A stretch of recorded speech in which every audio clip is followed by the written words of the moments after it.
You may not like her presence here, but you have to respect the office of the Vice President. Diba? Ito lang naman yung punto dyan. Magagalit kayo. Eh, nasa tama lang naman ginagawa ni Congressman Marcoleta. Ang dami ko pang sasabihin sa inyo, haba lang tayo. So the question is, when we did that to the Vice President earlier, now we're doing it now. Are we now setting aside this tradition? Is this committee authorized to set aside the tradition? No longer questions are being asked. Then I will respectfully move, Madam Chair, to terminate the budget of the OBP for 2025. I object. Oh, anong sagot nila dito? Pinapa-terminate po ha ni Congressman Marcoleta para po matapos na po yung problema ninyo. Those in favor of the motion to terminate the budget briefing of the OVP, please raise your hand. Bibilib ako sa iyo, Franz Castro. Kapag si Bongbong Marcos ang pinatawag mo dyan sa hearing ninyo dyan para talakayin kung saan pupunta o dadalhin ang kanyang budget, iboboto kita, promise, kapag tumakbo kang senador kapag ginawa mo yan. Kung isa ka rin sa bumilib dito kay Congressman Rodante Marcoleta, mga lodi, ikalat nyo ang ginagawa niya. Hindi po siya talaga bias. Kahit anong administrasyon pa po ang maupo dyan, magsasalita at magsasalita po ito si Congressman Marcoleta kapag hindi na po naayon sa batas ang mga nangyayari dito po sa bansa.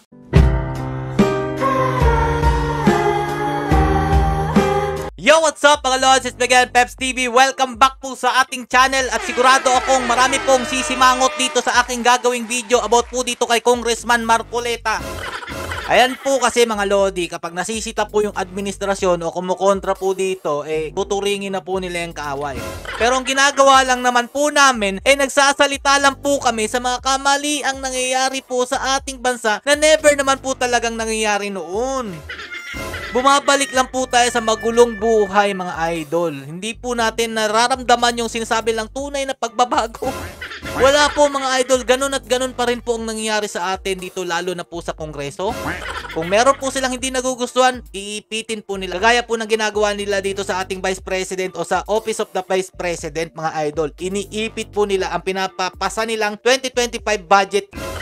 Oh, pakinggan nyo mabuti. Si Congressman Marcoleta. President, Vice President, kung ano may pinagtatanong ko sa kanya. These questions never happened before. That is the one I'm explaining to you. It did not happen before. Now, ang tanong ko po, ba't nangyari po nung nakaraan, nangyayari na naman ngayon? Oh, ito ba yung sinasabi yung bagong Pilipinas, bagong muka? Yung hindi pa nangyayari dati at ginagawa na po nila ngayon. Tapos yung mga tansong talangka dyan, mga idol, aawain to si Congressman Marcoleta. Dati, binoto kita. Dati, naniniwala ako sa'yo. Ngayon, di na. Ganon sila mga idol Kapag nasusuplak po yung ginagawa ng administrasyon, kinakalaban na po nila yan. Bulag na bulag po sila sa katotohanan. Kahit kitang-kita naman po talaga na meron po talagang panggigipit dito. Biruin mo mga idol year 2025 po na budget ng Office of the President ang pinapapasa, pero gusto po nilang talakayin at paulit-ulit po nilang tinatanong yung about po sa confidential fund na meron na pong nakaseparate na hearing about doon. Ilang taon na pong lumipas yun. Hindi po nila pinagtutuunang pansin yung 2025 budget hearing mga lodi. Yun talagang punto nila dito o yung balak nila na siraan po talaga si Vice President Sara Duterte. O, ito pa. You may not like the person. You may not like her presence here, but you have to respect the office of the Vice President. Tama. That is all. Because that is guided by the tradition. Oh, di ba? Yung kay Lenny ba mga idol, nung si Tatay Duterte ang presidente, ginigipit ba nila ang pondo ni Lenny Robredo? Wala naman masyadong question. Basta makita lang yung pagkakalatag ng pinapapasang budget para sa taong iyan, mga idol, okay na yan.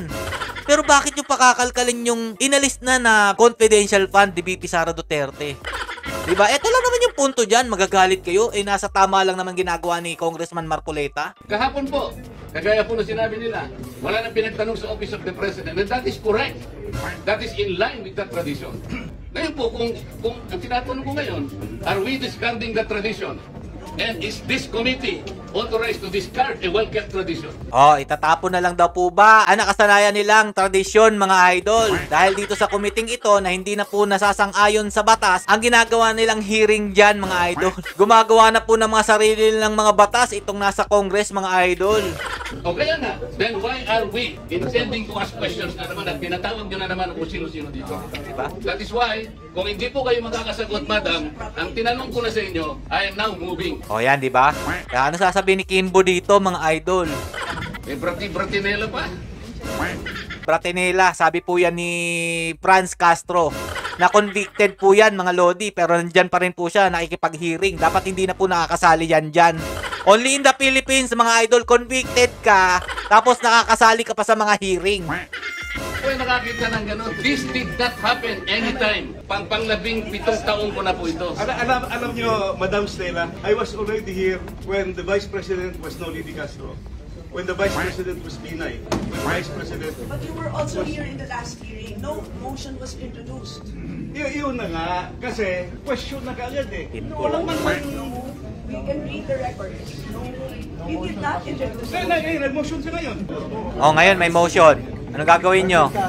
Dahil dito po sa nangyaring kaguluhan, hindi po dumalo si VP Sara Duterte dyan po sa budget hearing. Dahil mga lodi, ang totoo naman talagang motibo nila dyan, kung ano po yung gusto nilang itanong na ikasisira sa kanya, yun po talagang ibabanat nila dyan. About po yan sa confidential fund. Nawala na po yan sa 2025 budget hearing na pinapapasa po ni Vice President Sara Duterte.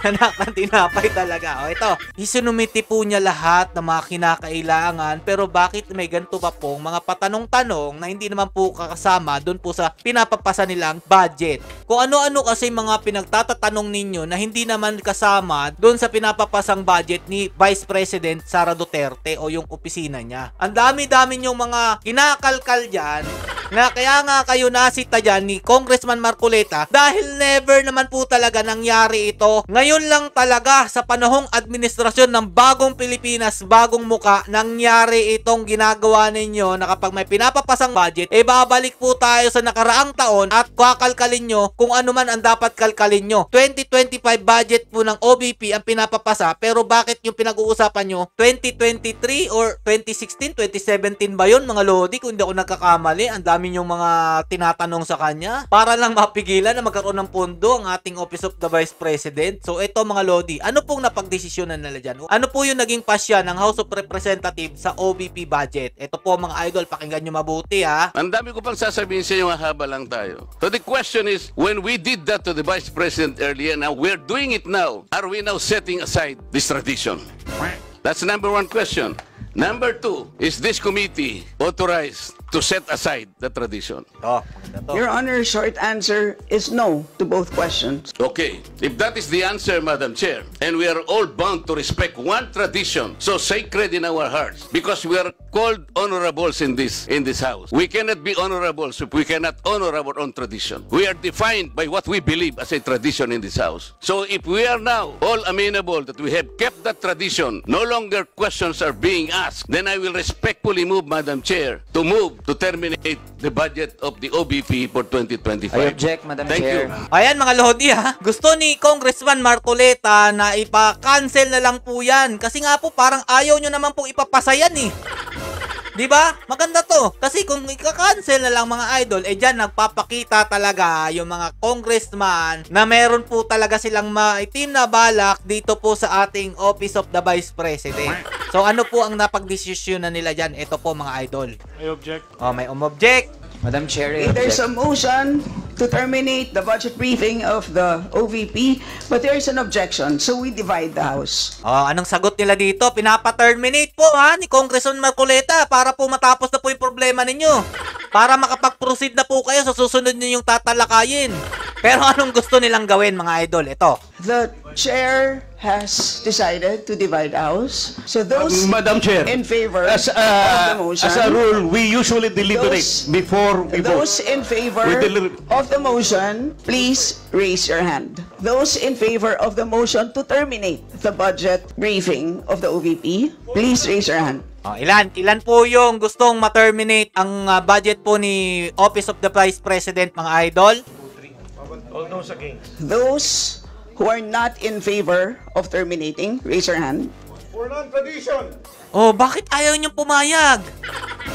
Di ba? Parang pinipigilan nyo naman yung budget ni Vice President natin. Tapos ngayon, ayaw nyo naman palang i-terminate ang kanyang budget. Ano meron? 3 in favor, 45 against. The motion is lost. Ang dami-dami yung mga gustong mga gawin dyan, pinipigilan nyo 2025 budget ng OBP. Tapos ngayon, ayaw nyo naman palang i-terminate. Kasi nga mga Lodi, alam nila ang mangyayari. Kapag sila ay sumang-ayon doon sa gusto ni Congressman Marcoleta, magkakagulo po tayo dito. Dahil ang ating Office of the Vice President, first time po, mawawala ng pondo o budget sa panahon po ng bagong Pilipinas, bagong muka. Anong lalabas sa sambayan ng Pilipino, mga idol? Itong administrasyon na to, binabraso po ang mga Duterte at pinipigilan po niya ang pagtulong po sa ating mga kababayan Pilipino. Yan po talaga ang magiging number 1 na lalabas sa ating mga kababayan. Sila ang masisira sa ating taong bayan. Oh, di ba? Oh, tama to talaga si Congressman Marcoleta pinipigilan nyo, botohan natin na i-terminate. Pero ayaw nyo naman. Double standard? Kaya po pala kumala si Congressman Rodante Marcoleta sa Uniteam. Hindi lang naman po siya talaga ang kumalas dyan. Marami naman po, kagaya po ni Attorney Vic, taga-suporta nitong Bongbong Marcos na to. Dami pong kumalas dyan talaga dahil hindi po nila nasasang-ayunan kung ano po yung nagiging desisyon ng administrasyong ito. Tapos kapag nagsalita ka naman against sa administrasyong ito, mga galit yung mga tansong talangka. Tapos gagalitan tayo, ganto ganyan. Dati idol kita, Peps. Ngayon kinakalaban mo ng administrasyon.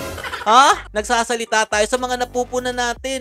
Hindi po pwedeng magbulag-bulagan tayo kapag may nakita tayong hindi maganda, mga idol. Kaya nga mga Lodi, nandito ako para po mamulat kayo na hindi talaga naaayon na sa batas ang mga nangyayari dito sa ating bansa. Kayo naman masyadong panatiko. Tuloy-tuloy pa rin kayo. Oh, di ba? Ayuda pa more. Puna kayo ng puna dito po sa budget ni VP Sara Duterte sa kanyang opisina, pero hindi naman ninyo napupuna kung magkano yung budget na pinayagan nyo sa opisina ng presidente. Wala lang. Kasi nga, natatakot kayo. Kasi nga, kaalyado niyan si Romualdez. O, di ba? Mas malaki po ang budget na inilaan ng ating pamahalaan para po sa opisina ng presidente ng ating bansa. Tapos yung kakarampot na hinihiling ng Office of the Vice President para sa 2025, ang dami nyo pang tinatanong.